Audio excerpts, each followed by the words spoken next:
पिशाचों का मेला। ये कहानी हिल स्टेशन धौला कुआं के एक कस्बे की है जो मेलों की संस्कृति के लिए प्रसिद्ध है। 3 महीनों के दिन में बिल्कुल अलग अलग तरह के मेले लगते हैं, लेकिन सूर्यास्त होने से पहले शहर पूरी तरह से खंडहर जैसा खाली लगता है, क्योंकि वहां की एक कहानी मशहूर है कि इन 3 महीनों में रात को भी मेला लगता है, जिसे वैम्पायर्स फेयर, पिशाचों का मेला कहा जाता है। अगर कोई इसे देखेगा तो वो इंसान कभी नहीं दिखेगा। विदेशों से बहुत सारे पत्रकारों ने भी इस पर रिपोर्ट की है। वैसे ही एक गूंगा विदेशी अखबार और मैगजीन रिपोर्टर एलेक्स मार्टिन भी एक स्थानीय साहसी गाइड भद्रा के साथ मिलकर इस मेले के सच को जानने में जुट जाते हैं। भद्रा अपनी पत्नी और 7 साल की बेटी की तलाश में है, जो एक रात को मेले को देखने के बाद गायब हो गए थे। धौला कुआं के दिन भर के मेले देखने और उसमें घूमने वो दोनों निकले, जिनमें वो उन मेलों के दुकानदारों से मिले और मार्टिन ने जो सवाल भद्रा को लिख कर दिए वो ही उसने उन दुकानदारों से पूछे और मार्टिन वीडियो रिकॉर्डिंग करता रहा। जब शाम 5 बजे सारे मेले बंद होकर लोग जाने लगे, तब सड़क किनारे लगी गाड़ी के सहारे कस्बे की घाटी किनारे चाय के स्टॉल पर चुस्की लगाते मार्टिन ने इशारों में कुछ कहा। भद्रा साहब क्या बोल रहे हैं? बोल रहे हैं, एक बात देखी मैंने कि मेलों के कई दुकानदार और औरतें बहुत खूबसूरत है, बड़े सफेद हैं। तो भद्रा कहो इन्हें कि वो सब पिशाच है, इसलिए इनकी दुकानें सूर्य से उल्टी दिशा में है, जिनमें सूर्य की रोशनी नहीं पहुंचती। भद्रा ने जैसे ही मार्टिन को बताया तो उसने चाय की गिलास फेंका और कैमरा बाहर निकालकर रिकॉर्डिंग देखनी शुरू की, और वो हैरान हो गया। इशारे से भद्रा को बुलाकर दिखाया और देखता है कि दुकानदारों की सिर्फ आवाज आ रही है, वो दिख नहीं रहे हैं। उनके अंदर जरा डर भर गया और भद्रा वहां दूर पहाड़ी की चोटी से पहले अपनी कार को छुपाकर पार्क करता है, जहां से 5 किलोमीटर दूर पिशाचों का मेला लगता है। और छुपकर एक बार उसने देखा था अपने परिवार को ढूंढने के लिए, और जरा सा बच गया, वरना पिशाचों के जमावड़े का शिकार हो जाता। छुपने के लिए एक पहाड़ी है जहां छिपकर खड़े हुए वो नीचे एक पहाड़ों के बीच मैदान में टकटकी लगाकर देख रहे हैं कि अचानक लोगों का जमावड़ा लगने लगा, जिनमें कई चेहरे देखकर वो दोनों दंग रह गए। जो वो दुकानदार थे और उनका वीडियो नहीं दिखा। दोनों पसीने से लथपथ डर से देख रहे हैं कि इंसानों ने पिशाचों का रूप ले लिया है। अंधेरे में उनकी आंखें चमक रही हैं बस। और अब वो 25 से ज्यादा इंसानों को बीच मैदान में ले आए और अपने दांतों को लंबा कर बढ़ाया, फिर सबकी गर्दन पर काटकर खून चूस गए। सब लाशों की तरह गिरे और चंद पलों में उठकर खड़े होकर चीखने लगे। वो सब भी पिशाच बन गए। ये मंजर देखकर मार्टिन रह नहीं पाया और उसे पता ही नहीं चला कि उसका पेशाब निकल गया, जो पहाड़ी से बहता नीचे आया, जिसकी दुर्गंध ने पिशाचों को मुस्तैद कर दिया और वो सब एक झटके में परिंदों की तरह हवा में उड़ने लगे। तब तक भद्रा मार्टिन को पकड़कर कार तक ले गया, जिसमें बैठकर मार्टिन अपनी पतलून बदल रहा था और भद्रा धीमी आवाज में उसे डांट रहा था। जब इतना डरते हो तो आए क्यों? अभी दोनों मर जाते, अरे पिशाच बन जाते। पीछे से भद्रा को आवाज आई। भद्रा पलटा और देखा कि उसकी बच्ची खड़ी है। वो उसकी तरफ भागा और घुटनों पर बैठकर बेटी को गले लगाकर रोने लगा। रोते हुए गले लगे हुए नजर पड़ी कि उसकी बीवी क्रूर मुस्कान के साथ पास आ रही है, जो अब पिशाच है। भद्रा बेटी से दूर होने लगता है कि बेटी उसकी गर्दन पर काट जाती है और खून चूसने लगती है। मार्टिन ये देखकर कार की ड्राइविंग सीट पर चुपके से बैठा और कार को रिवर्स लेकर आगे भाग गया, घाटियों से रफ्तार में कार को भगाते हुए, जो अंधेरे में डर का एहसास हो रहा है। और वो बढ़ा जब सारे पिशाच उड़ते हुए कार के पास और पूरी घाटी में अपनी डरावनी चीखों के साथ हवा में मंडराने लगे। भागती हुई कार के सामने एकदम से एक पिशाच भागकर आया और टकरा गया, जिससे गाड़ी रफ्तार में घाटी की तरफ जाने लगी और मार्टिन बाहर कूदा और देखा कि गाड़ी ऊपर से उछली शहर की घाटी में, और आग से झुलसती हुई कार में से वो पिशाच बाहर हवा में आया। कार नीचे गिरकर विस्फोट हुई, जिसकी रोशनी में उसे पिशाच का चेहरा दिखा, जो भद्रा था। अब मार्टिन भागने लगा, जिसके पीछे पिशाच पड़े हैं। कस्बे की संकरी गलियों में छिपने लगा, पर उसके पसीने की बदबू और चोट से निकलते खून की खुशबू पिशाचों को उससे दूर नहीं कर पा रही है। गलियों में एक घर की खिड़की से धुआं आ रहा था, जिसका दरवाजा भी खुला था, और वो उसमें डरते हुआ हाँफता अंदर घुस गया। और जमीन पर गिरा, जहां देखा कि एक आदमी जो कि काली मां का हवन कर रहा है, जिसके मंत्रों ने पीछे पड़े पिशाचों को भस्म कर दिया, जो पीछे तक आए थे, और बाकियों ने उनको भस्म होते देखा और वहां से उड़ गया। मार्टिन बेहोश हुआ और जब होश में आया तो वो बिस्तर पर था और बाबा ने उसको काढ़ा दिया। मार्टिन इशारों से बताने लगा और बाबा ने रोकते हुए कहा, मुझे सब पता है, हमेशा से कहते आया था इस कस्बे के लोगों से, पर उन्होंने जगह खाली नहीं की कुछ पैसों के लिए, और मुझे पागल बाबा कहने लगे। और आज मैं ही अकेला हूँ जिसके बनाए तावीज धौला कुआं के हर एक एक बंदे के गले में बंधे हैं। मार्टिन इशारे में भद्रा के बारे में बताता है और बाबा, भद्रा अकेला था जो हमेशा मुझ में विश्वास रखता था, पर 2 साल पहले अपनी पत्नी और बच्ची की खोज में गायब हो गया। अब जो तेरे साथ था वो भद्रा की आत्मा थी। मार्टिन अपनी जेब से मोबाइल निकालता है और फोटो देखने लगता है जो भद्रा के साथ थी। देखते समय ही फोटो में से भद्रा गायब होने लगता है। देखा बेटा, हुआ गायब भद्रा। वह ऐसे कई यात्रियों को रात के मेले तक पहुंचाता है, क्योंकि वो अब खुद पिशाचों का राजा है। मेरी उससे कई बार मुठभेड़ हुई है। तब अचानक से भद्रा की आवाज आती है, खौफनाक और भारी। बाबा, मार्टिन को लेकर बाहर आ जा, वो भी किसी मंत्र तंत्र और यंत्र के बिना, वरना मैं इन हाथ लगे यात्रियों को मार डालूंगा। मार्टिन डर से मना करते हुए पीछे सरकता है पलंग पर। तब बाबा, चिंता ना कर बेटा, माँ काली हमारे साथ है। दोनों कस्बे के चौक पर पहुंचे और देखा कि कुछ यात्रियों को बंधन में बांधे भद्रा हवा में है और बड़ा भयानक दिख रहा है, और अब बहुत सारे पिशाच भी हवा में मंडरा रहे हैं और धरती को घेर लिया है सबको। अब एक एक पिशाच एक एक यात्री को दबोच कर खून चूस रहा है और वो लाश से पिशाच बन रहे हैं। भद्रा ने हाथ के इशारे से मार्टिन को हवा में ले लिया और अपने पास लाकर गला पकड़ा। यहाँ नीचे वो यात्री मारे जा रहे हैं, ऊपर मार्टिन की जान भद्रा के हाथ में है। ये देख बाबा अपने गले की माला निकालकर तोड़ता है और उसके मन के चारों दिशाओं में उछालता है, जिससे वो सब पिशाच तड़पने लगते हैं और धीरे धीरे भस्म होकर राख बन जाते हैं, जिनमें भद्रा के बीवी बच्ची भी है। ये देख भद्रा गुस्से में बाबा को हवा में लेकर दूसरे हाथ से गला दबोचता है। अब एक पंजे में बाबा और दूसरे में मार्टिन है, और अंधेरी रात में नीचे बचे हुए यात्रियों के रोने की आवाजों के बीच एकदम से भद्रा का पिशाची शरीर पैरों की तरफ से जलना शुरू होता है और वो चीखता है। फिर एक हाथ से निकालकर भद्रा पर गिरा रहा है और दूसरे हाथ की तरफ बाबा पर नजर जाती है। भद्रा की जिसकी खूनी लाल आंखों से आंसू गिर रहा है और देख रहा है कि बाबा अपने कुर्ते के जेब से हवन की भस्म राख निकालकर भद्रा पर गिरा रहा है।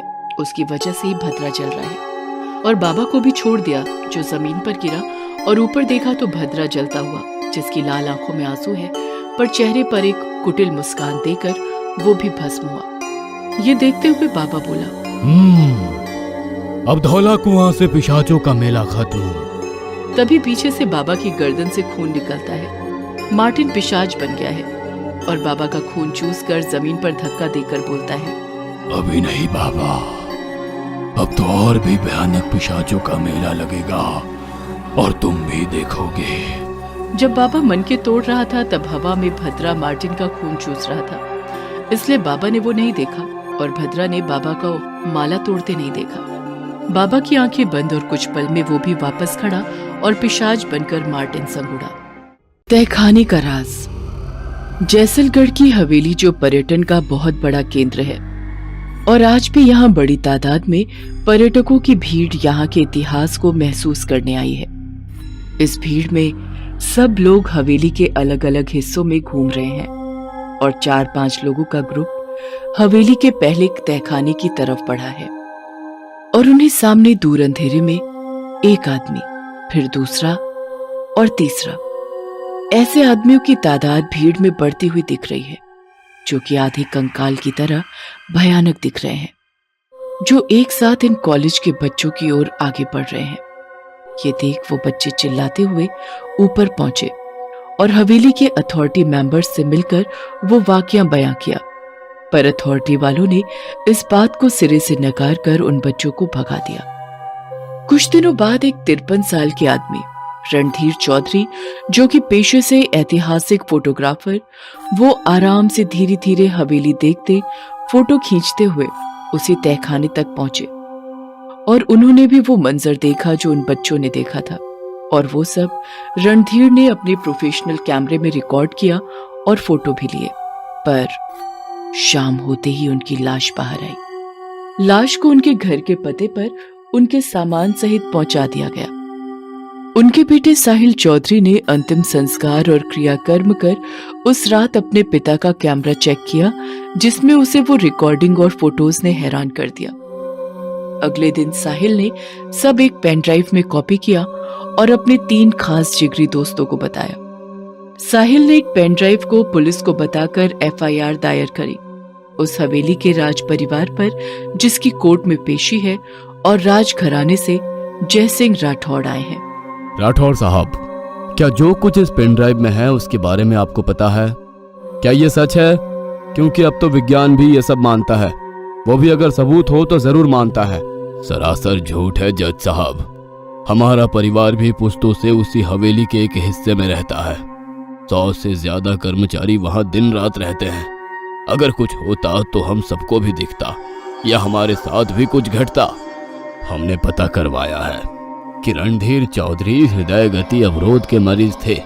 तहखाने में घुटन से उनके साथ ये हादसा हुआ है। ये दलील सुनकर जज ने केस खारिज कर दिया।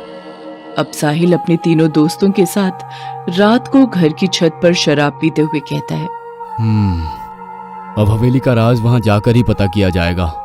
तुम साथ देते हो तो कल सुबह सूरज की पहली किरण के साथ तैयार रहना।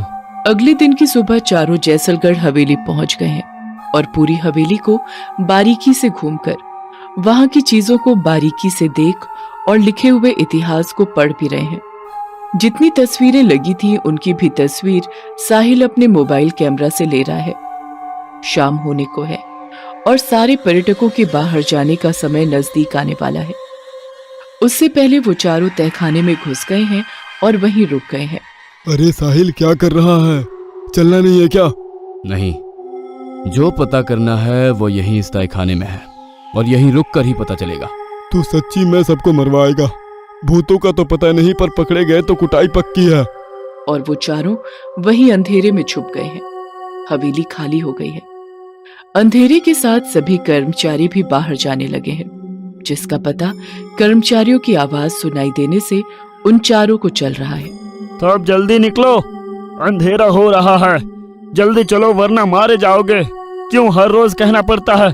ये सब सुनकर इन चारों को डर का एहसास हो रहा है और वो एक दूसरे को देख रहे हैं, जिनमें से एक डर में भाग गया और एकदम से सामने एक राजा की शैतानी डरावनी आत्मा आई और उस लड़के के गले को पकड़कर ऊपर उठा लिया, फिर गला दबोचकर मार दिया। गर्दन की हड्डी टूटने की आवाज और उस दोस्त के मुंह से निकलते खून ने बाकी 2 को भी तहखाने के अंदर डर कर भागने पर मजबूर कर दिया, जहां फिर से एक एक कर आधे कंकाल वाले आदमियों की भीड़ बढ़ती गई, जिन्होंने उन दोनों को दबोच लिया और मार डाला। ये सब देख साहिल रोता बिलखता तीसरी ओर भागा और तहखाने से बाहर ऊपर एक बड़े से कमरे में पहुंचा, जहां एक महारानी की बड़ी सी तस्वीर लगी है।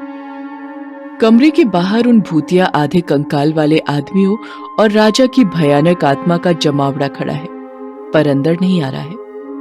ये देख साहिल खुद से ये बात करके बड़बड़ा रहा है, ये सब अंदर क्यों नहीं आ रहे हैं? पीछे से एक औरत की आवाज आई, ये पापी लोग अंदर नहीं आ पाएंगे। साहिल पलटा और देखा कि तस्वीर से महारानी की आत्मा बाहर आ गई। साहिल पीछे कदम बढ़ाता हुआ गिरा।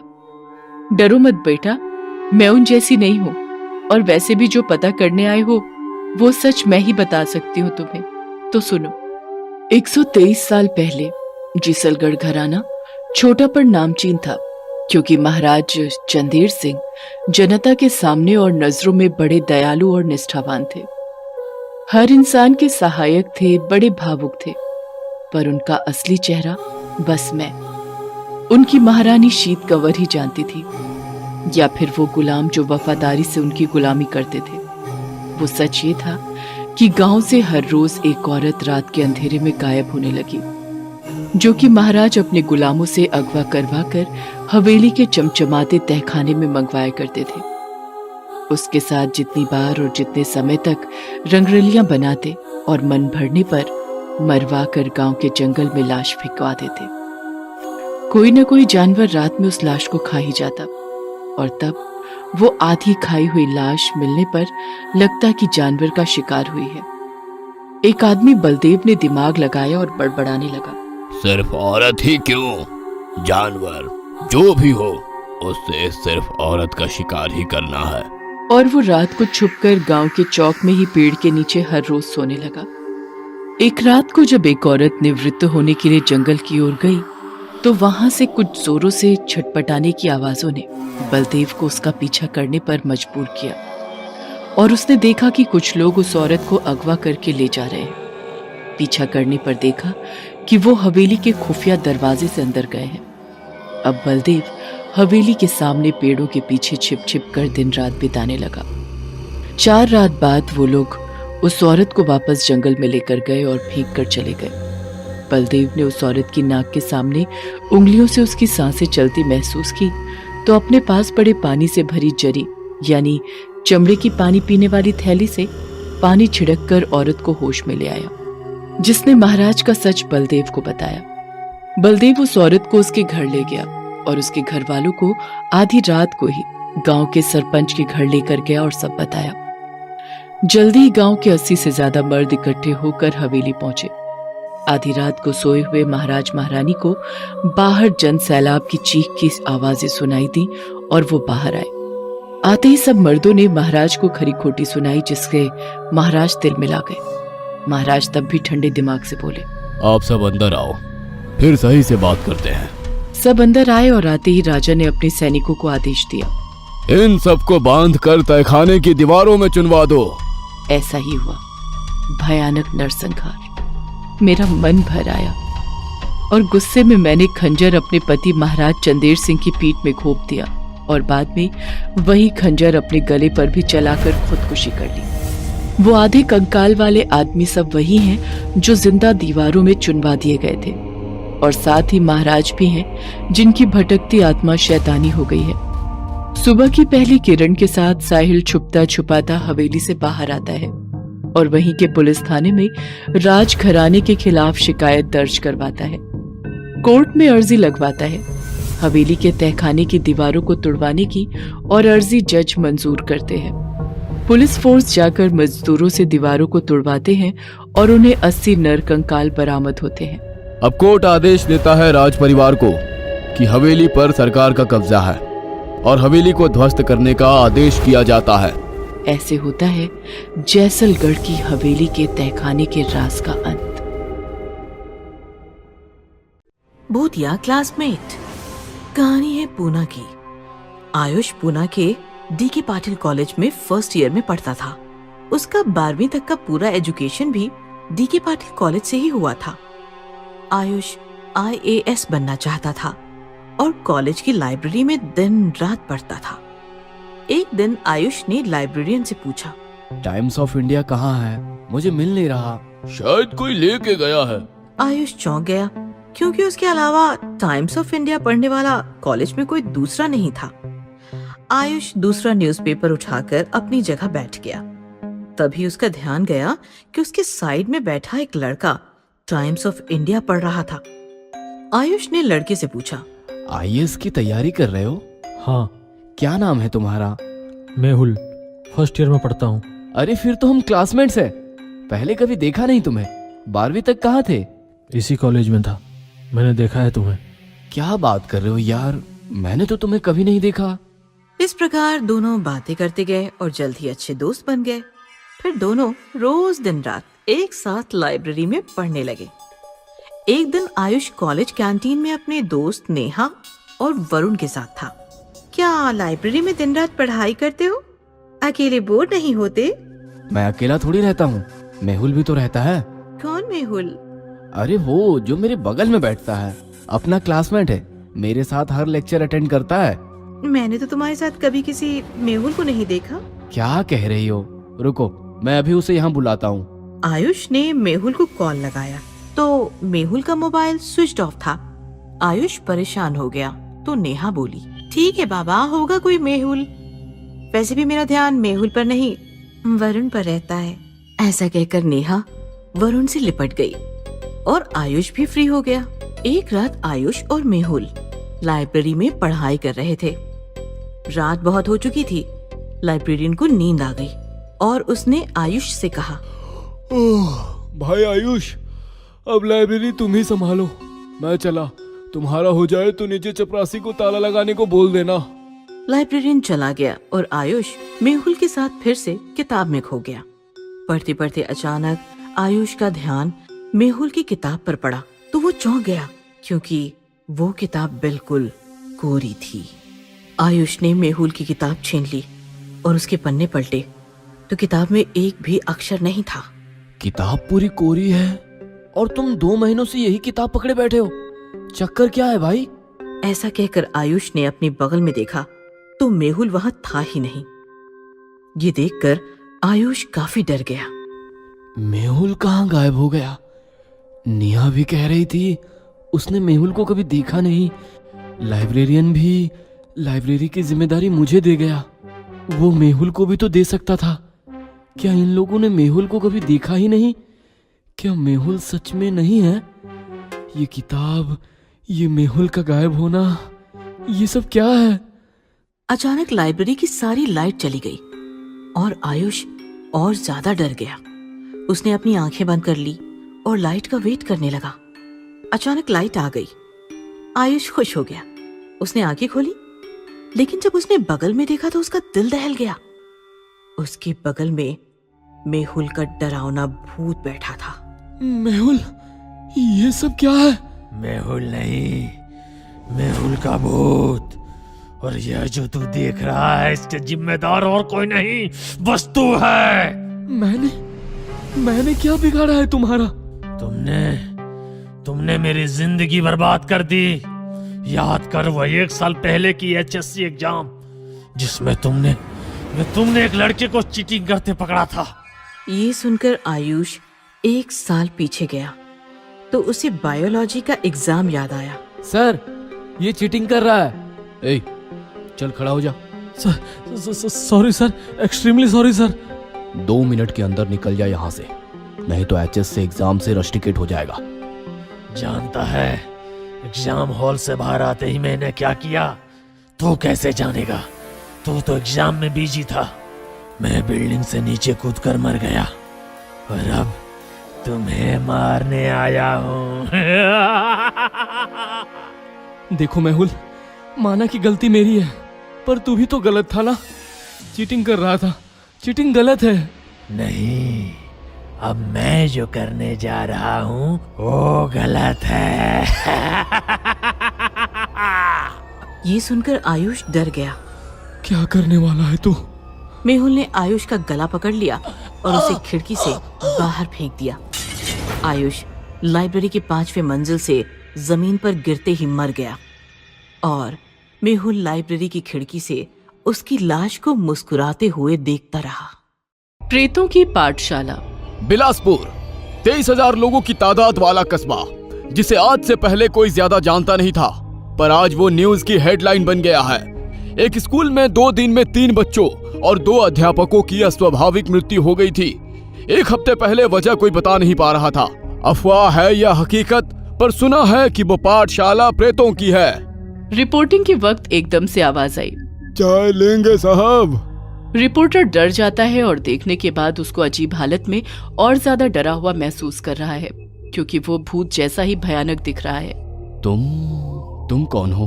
वो स्कूल की दीवार से लगकर चाय की स्टॉल मेरी ही है। भाई साहब, कुछ जानते हैं आप इन सब के बारे में? तो बताइए। 2 महीने पहले स्कूल शुरू हुआ था और हमारी दुकान 2 पुश्तों से यही है। जब नींव रखी गई तब भी हमने मना किया था बाबू साहब। क्यों का?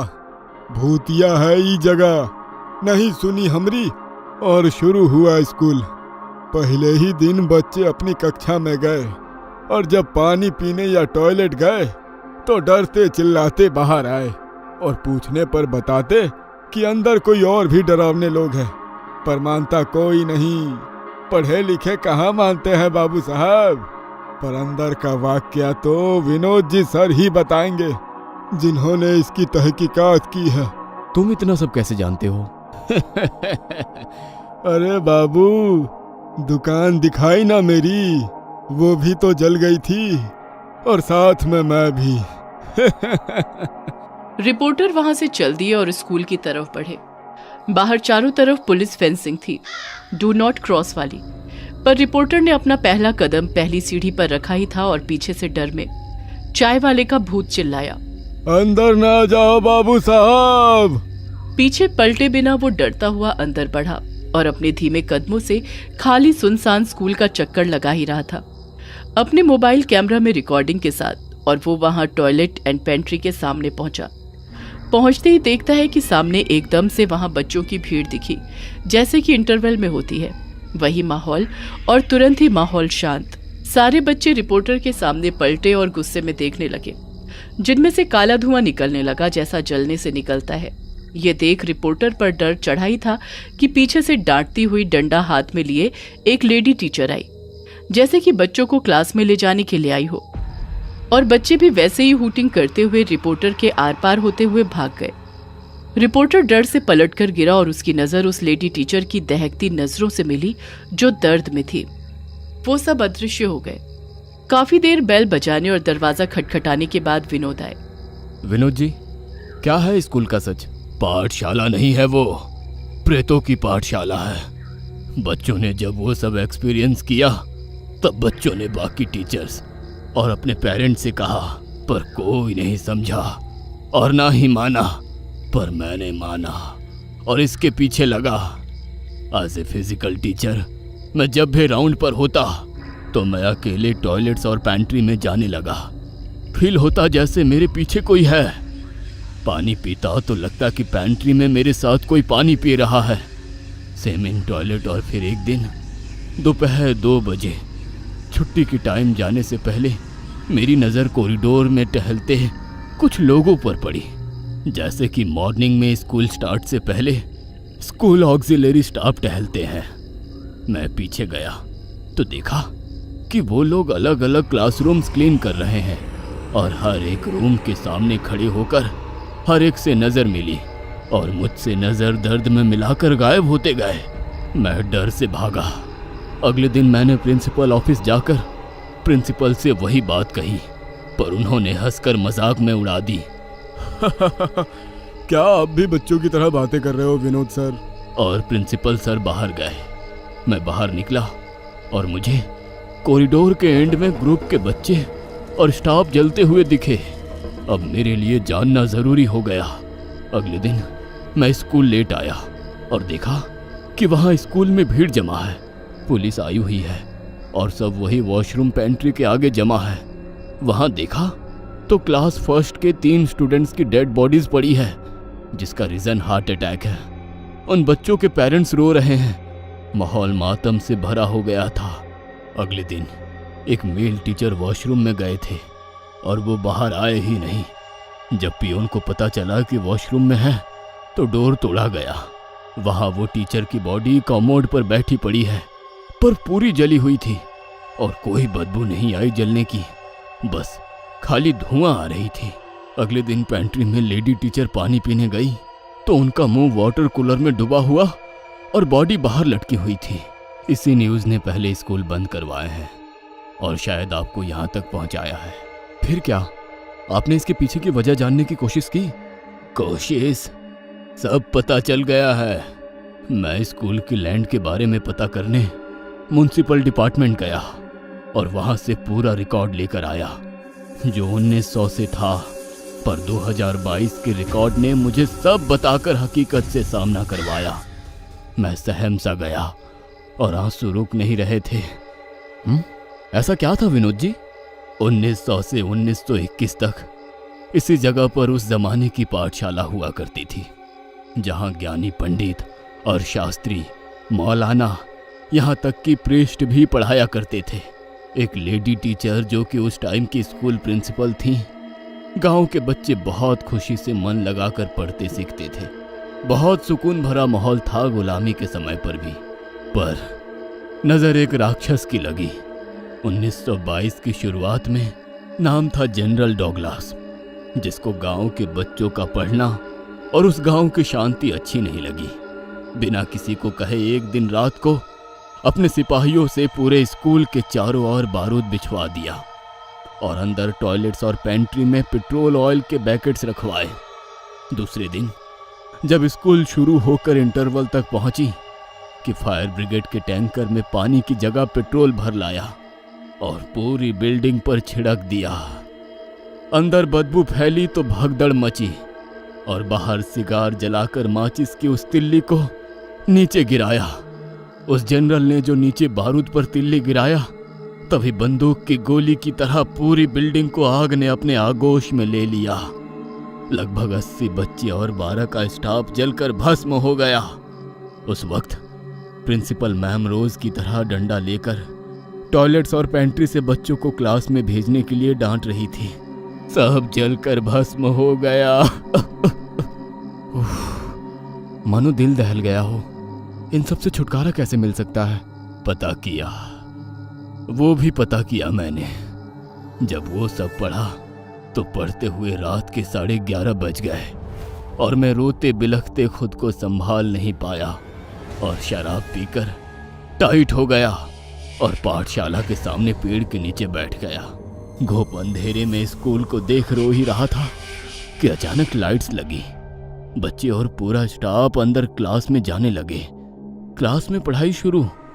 थोड़ी देर बाद स्कूल आग के लपटों से जलती हुई दिखी और सब सामने जलते हुए खड़े दिखे जो अंदर थे। वो मंजर देखकर मैं भागा, जोर से भागा और भागता हुआ घर आ पहुंचा और बेड पे वैसे ही गिर गया। सारा पिया हुआ उतर गया।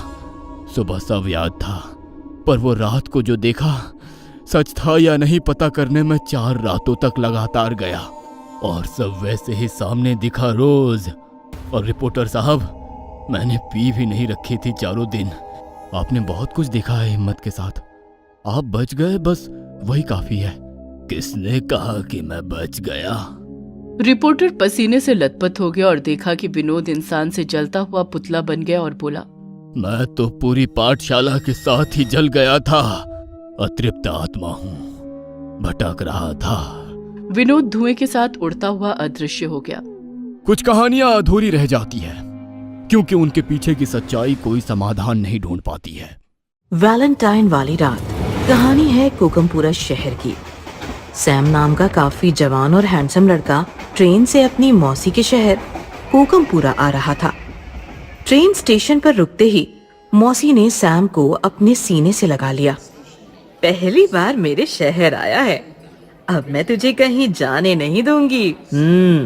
चिंता मत करो मौसी, पूरा फरवरी यहीं एंजॉय करूंगा। वैलेंटाइन डे का महीना है, तुम्हारे शहर से किसी न किसी लड़की को जरूर पटा ले जाऊंगा। सैम की बात सुनकर मौसी एकदम से कांप गई। कोकमपुरा में वैलेंटाइन नहीं मनाया जाता सैम। लेकिन सैम का ध्यान कहीं और ही था। अचानक उसका सिर चकराने लगा। ये क्या हो रहा है? क्या हुआ बेटा? लगता है ये जगह, ये शहर मैंने पहले भी देखा है। नजरों को पता नहीं क्या क्या नजर आ रहा है। सिर दर्द से फटा जा रहा है। सैम की बात सुनकर मौसी हंसने लगी। अरे पागल, जिंदगी में पहली बार आया है तू यहाँ। रात भर सफर किया है, उसी का नतीजा है ये। फिर सैम मौसी के साथ मौसी के घर की तरफ निकल पड़ा। दूसरे दिन शाम के वक्त सैम ने मौसी के गैराज में एक बाइक देखी और मौसी को आवाज लगाई। मौसी! मौसी वहाँ आई तो सैम ने पूछा, ये बाइक आशीष भैया की है ना? सैम की बात सुनकर मौसी इमोशनल होकर बोली, हाँ, ये आशीष की ही बाइक है। मेरा आशीष बिल्कुल तुम्हारे जैसा दिखता था, भगवान ने उसे मुझसे छीन लिया। मौसी रोने लगी और सैम भी भावुक हो गया। आशीष की बाइक लेकर सैम घूमते घूमते रोजी गार्डन पहुंचा। पता नहीं ऐसा क्यों लग रहा है कि इस गार्डन से मेरा कोई पुराना रिश्ता है। मुझे गार्डन में जाकर देखना चाहिए। सैम एंट्री गेट पर पहुंचा, लेकिन वॉचमैन ने उसे रोक लिया। नया है क्या? पता है ना, वैलेंटाइन खत्म होने तक रोजी गार्डन नहीं खुलता। सैम ने वॉचमैन से काफी बहस की, लेकिन कोई फायदा नहीं हुआ। सैम वापस बाइक के पास आया और अचानक उसने देखा बाइक में किसी ने गुलाब फंसा रखा था। गुलाब देखकर सैम खुश हो गया। चलो यहाँ आकर कुछ तो अच्छा हुआ। रात भर सैम गुलाब को सूंघते हुए सोचता रहा कि गुलाब आखिर किसने फंसाया होगा। तभी गुलाब में उसे एक चिट्ठी मिली। चिट्ठी में लिखा था, सैम कल शाम रोजी गार्डन में मिलो। दूसरे दिन सैम रोजी गार्डन पहुंचा, लेकिन वॉचमैन को देखकर आगे बढ़ने की उसकी हिम्मत ही नहीं हुई। पता नहीं इस शहर को वैलेंटाइन से क्या एलर्जी है। तभी अचानक उसका हाथ पीछे से किसी ने खींचा और उसने देखा एक लड़की उसे खींचती हुई बगल वाले रास्ते से अंदर गार्डन में ले जा रही है। गार्डन आकर दोनों रुक गए। चैन की सांस लेने के बाद सैम ने देखा लड़की काफी खूबसूरत और मॉडर्न थी। ओह, तो तुम हो जिसने बाइक में गुलाब और गुलाब में लेटर छोड़ा था?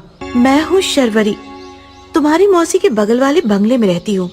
परसों तुम्हें आते देखा और देखते ही तुम पर फिदा हो गई। तुम्हें बताना चाहती हूँ यार, कितने हैंडसम हो तुम, सच्ची। ऐसा कहकर शर्वरी ने सैम को प्रपोज किया और इस प्रकार दोनों की लव स्टोरी शुरू हुई। वैलेंटाइन की हर शाम दोनों चोरी छिपे रोजी गार्डन में मिलने लगे। किस डे की शाम थी। काफी देर बातें करने के बाद शर्वरी ने सैम को अचानक से किस किया और कहा, कल वैलेंटाइंस डे है, कल हम हमेशा हमेशा के लिए एक हो जाएंगे। कल रात देर से आना और आशीष की कोई भी शर्ट पहन कर आना, समझे? शर्वरी के चूमने से सैम अपना आपा खो बैठा था। आधी रात गुजर चुकी थी। सैम आशीष के कमरे में उसकी शर्ट ढूंढ रहा था। मौसी वहां आई और उसने सैम को देख लिया। जरूर कुछ गड़बड़ है। घूमने के बहाने देर रात घर आता है और अब ये, मुझे इसे बाहर जाने से रोकना होगा। सैम, सैम, क्या कर रहे हो? निकलो यहाँ से। सैम ने मौसी की तरफ देखा। उसका रवैया बदल चुका था। वो एकदम खूंखार बन गया था। हट जाओ माँ, आज मुझे कोई नहीं रोक सकता। सैम ने मौसी को धक्का दिया और मौसी एक दीवार से टकराकर बेहोश हो गिरी।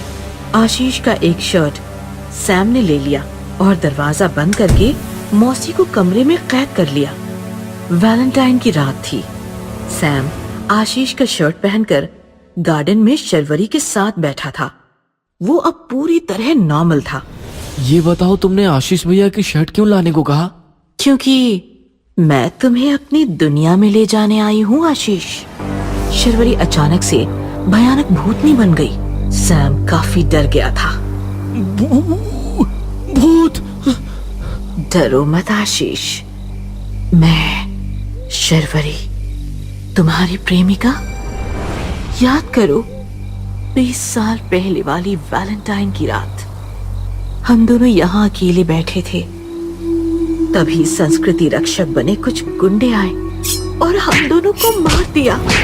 तुमने तो सैम बनकर दूसरा जन्म ले लिया, लेकिन मैं बस तुम्हारा इंतजार करती रही, बस तुम्हारा इंतजार करती रही। ये क्या कर रही हो तुम? कौन हो तुम? शर्वरी के भूत ने सैम के दोनों हाथ पकड़ लिए और उसके माथे पर किस किया। अचानक सैम शांत हो गया। फिर शर्वरी ने सैम को गले लगा लिया और अपने नाखूनों से उसका गला चीरकर उसे मार दिया। इस प्रकार शर्वरी ने दूसरा जन्म लेने वाले अपने वैलेंटाइन को मारकर वैलेंटाइन की रात ही हमेशा हमेशा के लिए उसे अपनी दुनिया में बुला लिया। रेनू आंटी। कहानी है दिल्ली के मुखर्जी नगर की। मुखर्जी नगर में थी वृंदावन सोसाइटी। सोसाइटी में काफी सारे मिडिल क्लास लोग और उनके बच्चे मजे में रहते थे। अपने परिवार के साथ रहता था 24 साल का एक युवक प्रेम मन और तन से काफी सुंदर नौजवान था। इसीलिए सोसाइटी की सारी नौजवान लड़कियां उस पे मरती थीं। चाची के पास आलू पनीर की सब्जी छोड़कर गई थी, कैसी लगी? मुझे आलू पनीर नहीं पसंद। तो आज शाम को चाइनीज खाने चले? मुझे चाइनीज भी नहीं पसंद। प्रेम भैया, चलो सब आ गए हैं। हाँ हाँ चलो चलो। पागल कहीं का, इतना बड़ा हो गया है फिर भी बच्चों में खेलता है। एक दिन प्रेम अपने छोटे दोस्तों के साथ क्रिकेट खेल रहा था। प्रेम भैया इस बार सिक्सर चाहिए। हाँ गोलू मेरा फोकस ब्रेक मत कर। बाप रे, अब बॉल कौन लाएगा? मैंने मारा है तो मैं ही लाऊंगा। ऐसा कहकर प्रेम बॉल लाने के लिए निकल गया और सारे बच्चे डर से बिल्कुल ठंडे पड़ गए, क्योंकि बॉल रीनू आंटी के घर में गई थी। रीनू ने बॉल प्रेम की तरफ बढ़ाया। प्रेम ने बॉल को पकड़ा, लेकिन रीनू ने बॉल छोड़ा ही नहीं। उसने प्रेम का हाथ पकड़ लिया। आंटी क्या कर रही हो? प्रेम, रीनू वृंदावन सोसाइटी की अकेली औरत थी जो अकेली रहती थी। लोगों का कहना था कि वो जादू टोना करती थी। ओम ह्रीम ह्रीम पशुपटक स्वाहा, ओम ह्रीम ह्रीम पशुपटक स्वाहा। ऐसा नहीं था कि रीनू का पति नहीं था। कुछ सालों पहले रीनू का पति मनीष ही उसे सोसाइटी में लाया था, लेकिन 6 महीने बाद वो घर से चला गया और फिर रीनू के पास वापस कभी नहीं लौटा। रीनू दिन रात घर में जादू टोना करती थी। लोगों को उससे शिकायतें तो बहुत थी, लेकिन फिर मैं कहता हूँ छोड़ो उसे, करने दो उसे जो करना है। हमें कोई तकलीफ तो नहीं पहुँचा रही है ना? साफ साफ बात तो ये थी कि सोसाइटी के लोग रीनू से डरते थे। गर्मियों की छुट्टियों में प्रेम अपने परिवार से विदा लेकर पूना में एक कोर्स कंप्लीट करने निकल गया। अच्छा मम्मी मैं चलता हूँ। बेटा ख्याल रखना अपना। प्रेम के जाने से सोसाइटी के 2 लोग अंदर से बहुत दुखी थे। एक थी शुक्ला जी की शालू और दूसरी थी रीनू आंटी। प्रेम प्रेम प्रेम। कुछ दिन बीत गए। शालू शादी होकर ससुराल चली गई और रीनू आंटी कहाँ चली गई, किसी को कोई खबर नहीं थी। अरे यार, बॉल वापस उसी घर में चली गई। अरे डरने की क्या बात है, चलो सब मिलकर ढूंढते हैं। घर पूरा खाली है, हमें हमारी सारी बॉल्स मिल जाएंगी। एक दिन प्रेम फिर से हमेशा के लिए वृंदावन सोसाइटी वापस चला आया। बरसात का मौसम था, सारे बच्चे स्कूल में थे। सोसाइटी काफी सुनसान थी। लगता है चिल्लर पार्टी अब बिजी हो गई है। प्रेम ऐसे सोचते हुए अपने घर की तरफ बढ़ रहा था और प्रेम को खिड़की से कोई देख रहा था। जी हाँ, वो शालू नहीं थी, वो थी रीनू आंटी। प्रेम आ गया, अब मुझे मेरा प्रेम मिल जाएगा। इस बार मैं अपने प्रेम को पाकर रहूंगी। रात का खाना खाकर प्रेम अपनी बेडरूम में सो गया था। गहरी नींद में था काफी। उसने करवट बदली और किसी ने उसका माथा चूम लिया। दूसरे दिन सुबह हो गई। सारी सोसाइटी जाग गई थी, लेकिन प्रेम अभी भी बिस्तर में था। डॉक्टर उसका इलाज कर रहे थे। मुझे समझ नहीं आ रहा, इतना हल्का बुखार होने के बावजूद भी शरीर इतना कमजोर कैसे हो सकता है। अभी कुछ मेडिसिन दे देता हूँ, असर नहीं दिखा तो एडमिट कर देना। तू भूखी है ना? मैं भी भूखी हूँ, हम दोनों भूखी हैं। आज रात मेरी भूख तो मिट जाएगी। तू देख ले, तुम्हें अपनी भूख का क्या करना है।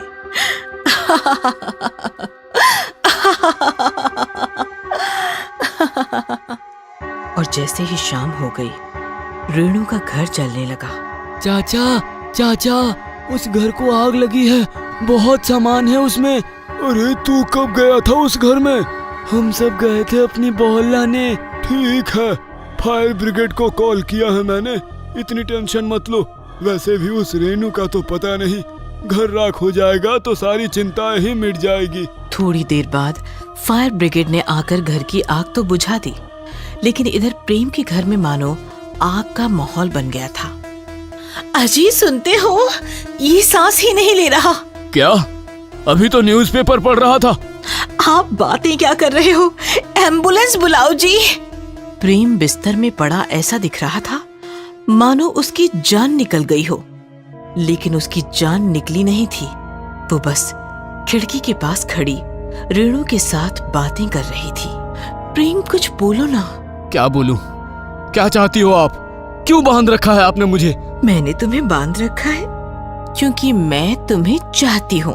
लेकिन मैं आपको नहीं चाहता। बस एक रात चलो मेरे साथ।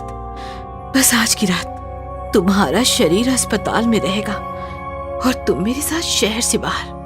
उसके बाद मैं खुद तुम्हें अस्पताल छोड़ने आऊंगी। प्रेम ने पीछे देखा तो उसका शरीर उसके परिवार वाले कब के अस्पताल लेकर गए थे। क्या सोच रहे हो प्रेम? मैं तुम्हारे लिए अपना घर संसार जलाकर खड़ी हूँ और तुम घर में अटके हो। ठीक है, इंतजार करो, बस मैं अभी आया। प्रेम अपने रूम से चलता हुआ घर से बाहर आंगन में आया तो उसने देखा कि रेणु का घर पूरा जला हुआ है। तभी रेणु आई और उसने प्रेम का हाथ पकड़ लिया। चलो चलते हैं। और फिर रेणु प्रेम का हाथ पकड़कर उसे अपने साथ ले गई। शाम के समय प्रेम ने रेणु के साथ अपना घर, अपनी सोसाइटी छोड़ दी, बस एक रात उसके साथ बिताने के लिए। हाय रे मेरा बेटा, ए जी सुनो, आग ना दो, हमारा प्रेम जरूर आएगा, हमारा प्रेम जरूर आएगा। अरे इस पागल को चुप कराओ कोई, मेरा होश उड़ रहा है। आंटी संभालो खुद को, हमारा प्रेम अब कभी वापस नहीं आएगा। और प्रेम की चिता जलने लगी। देखते ही देखते आग भड़क गई और प्रेम का बस 2 दिनों का बीमार शरीर मौत के बाद आग से लिपट गया और रेणु आंटी के साथ गया हुआ प्रेम अपनों के पास कभी वापस नहीं लौट सका। पुरानी हवेली। आजमगढ़ में 400 साल पुरानी एक हवेली थी। लोग उसे अंग्रेजों के जमाने वाली हवेली कह के पुकारते थे। हवेली काफी पुरानी और सुनसान थी, इसीलिए कोई भी उस हवेली की तरफ नहीं जाता। बस आजमगढ़ के नशेड़ी, गंजेड़ी और बेवड़े लोग उस हवेली में दिन रात पड़े रहते थे, हंगामा करते थे। राजू दादा, कोई अंग्रेज अधिकारी इस हवेली में अपनी आइटम लेकर आया था, सच था क्या? भाई बोतल कसम, मेरे दादा ने बताया था। क्या औरत थी भाई वो, अरे आग थी आग, अरे मानो कपड़े में लिपटा सोना। जॉर्ज नाम का कोई अंग्रेज लेकर आया था उसे। दोनों प्यार करते थे, काफी दिन दोनों साथ रहे, फिर किसी काम से जॉर्ज को जाना पड़ा और वो वापिस ही नहीं आया। फिर उस लड़की का क्या हुआ? उसका क्या होना था है? कुछ दिन ऐसे ही हवेली में शराब पीकर पड़ी रही और फिर रोने लगी। गांव में आधी रात में घूमती थी भाई उसकी आवाज। तो क्या लोगों ने उसकी मदद नहीं की? अरे फटती थी लोगों की अंग्रेजों से। हवेली की परछाई में भी खड़ा नहीं रहता था कोई। ओ, फिर आगे क्या हुआ? अबे होना क्या था, नशे में पागलों की तरह चीखती चिल्लाती रही और फिर अचानक एक दिन उसकी आवाज ही शांत हो गई। वो क्यों? अबे हमारे जैसे आवारा लड़कों ने उसकी हालत का फायदा उठाया। अमावस की रात देखकर 4-5 हवेली के अंदर घुसे और उसकी इज्जत लूटकर उसे मारकर हवेली में दफना कर चले गए। तब से ये हवेली सुनी पड़ी है, ना जॉर्ज आया ना दूसरा कोई और। कहानी और शराब के प्रभाव से राजू के पंटर डर गए। रात भी काफी हो गई थी, अंधेरा था। छोटू ने माचिस जलाई, तभी कोई पीछे से आया और फूंक मारकर चला गया। ये फूंक किसने मारी? अबे फूंक कौन मारेगा, हवा से बुझ गई होगी। साला गिलास नहीं दिख रहा है ठीक से। छोटू ने फिर से माचिस जलाई। रोशनी में उसने देखा कि राजू के पीछे कोई लड़की बैठी उसकी तरफ देखकर हंस रही थी। कौन है? अबे कहाँ? अरे राजू दादा के पीछे। मेरे पीछे हैं? राजू ने पीछे मुड़कर देखा तो पीछे कोई नहीं था, लेकिन जैसे ही उसने सामने देखा उसके सामने एक लड़की का चेहरा आ गया।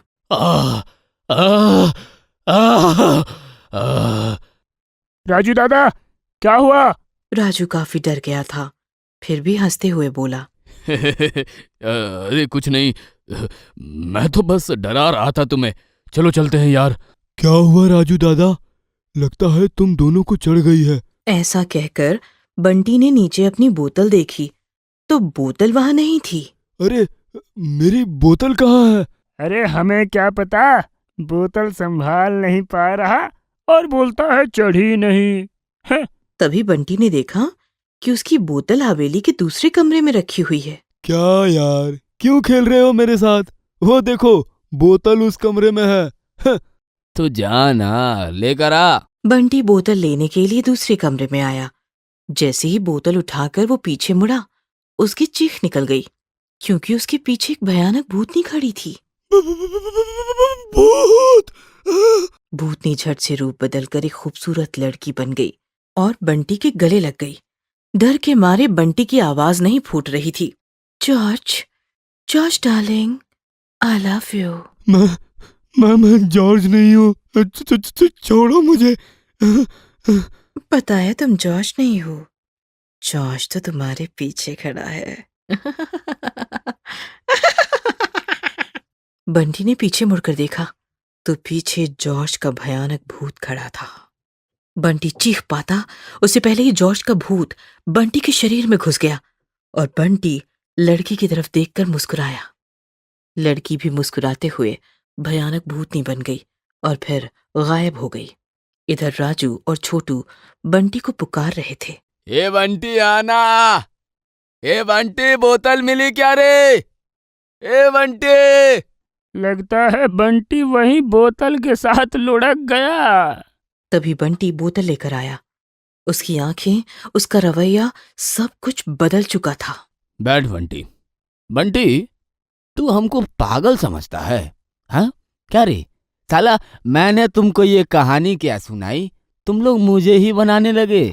ये माचिस बुझाकर बोलता है किसने बुझाई, तू बोतल उधर रख कर आया और फिर बोलता है बोतल किसने छिपाई। सब नौटंकी है साला। राजू दादा, झिलमिल की इज्जत लूटकर उसे दफना दिया उन लोगों ने। उसी रात जॉर्ज लौट कर आया और उसने झिलमिल को हवेली में दफनाया हुआ पाया। वह सह ना सका और उसने भी झिलमिल के साथ गाड़ लिया खुद को। अबे क्या बक रहा है?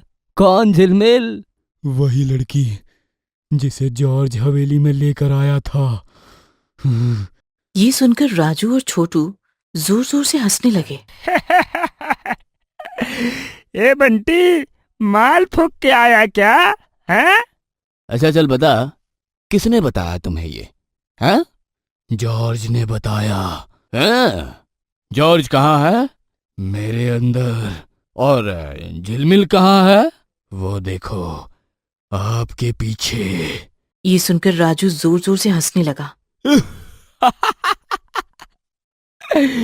ए छोटू, देख बंटी क्या बक रहा है। वो लड़की मेरे पीछे है। लेकिन छोटू को सांप सूंघ गया था। राजू दादा पीछे देखो।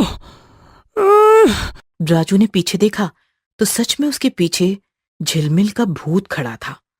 राजू जोर से चिल्लाया। तभी पीछे से बंटी ने बोतल से राजू का सिर फोड़ दिया। कांच के टुकड़े टुकड़े हुए और राजू भी फर्श पर बिखर कर मर गया। ए बंटी, अरे ये क्या कर दिया तूने? हाँ? बंटी नहीं, जॉर्ज। तभी झिलमिल का भूत छोटू की तरफ बढ़ने लगा। छोड़ो मुझे, मत मारो, मैं कभी नहीं आऊंगा यहाँ। छोड़ो। मैं तो चाहती हूँ तुम यहाँ से जाओ ही मत। मतलब?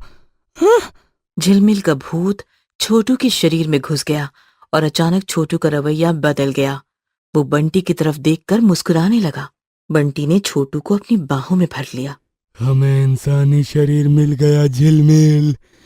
कितने साल तड़पे हैं एक दूसरे को छूने के लिए, आज ये दो जिंदा शरीर मिल गए। अब हम एक दूसरे से कभी जुदा नहीं होंगे। सालों साल इसी हवेली में साथ रहेंगे, एक साथ रहेंगे। मुझसे और इंतजार नहीं होता जॉर्ज। चलो, मुझे बेडरूम में लेकर चलो।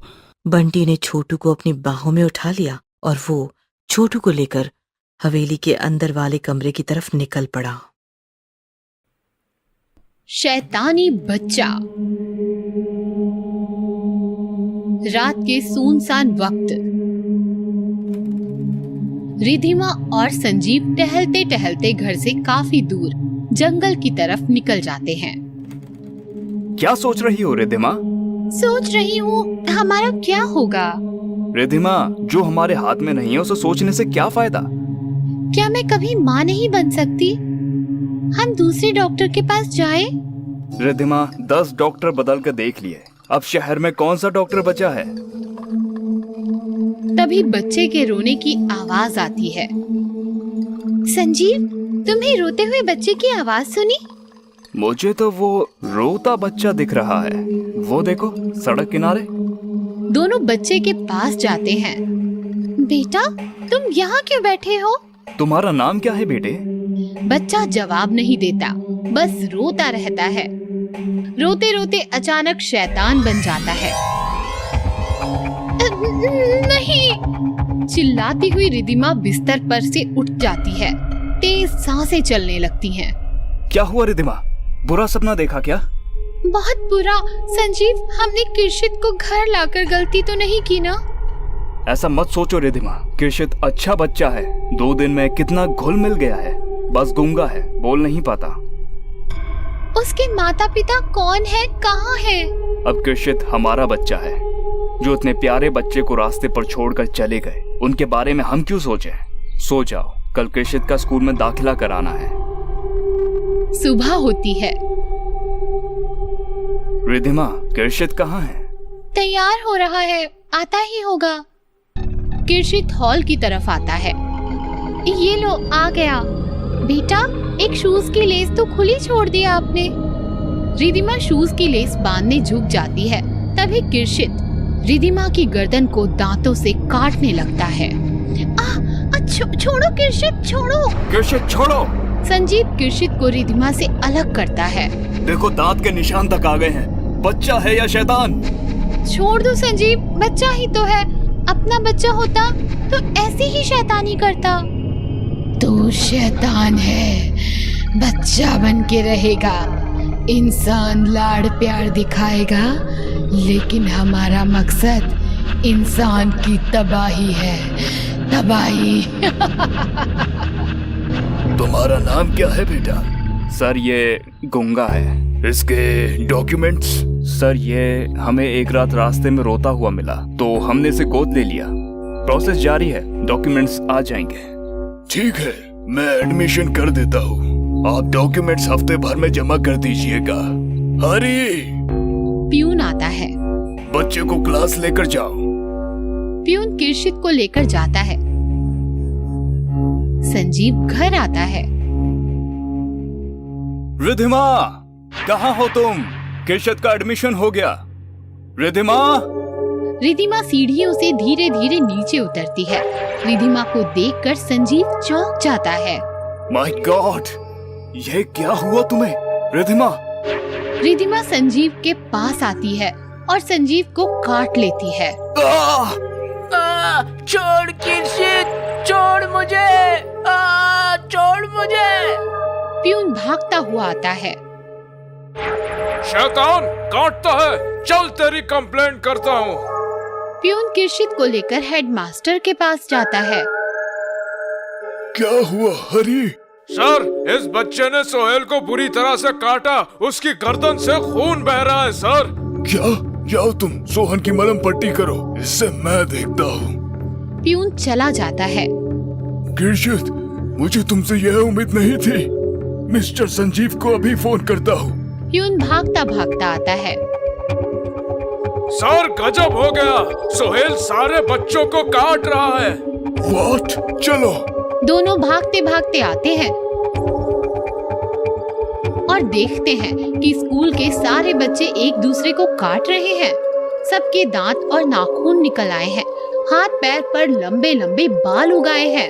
माय गॉड, ये क्या हो रहा है? Stop it, I said stop it. तभी एक दांत और नाखून बढ़ी हुई, शरीर पर लंबे बाल बड़ी हुई टीचर रोते रोते हेडमास्टर के पास आती है।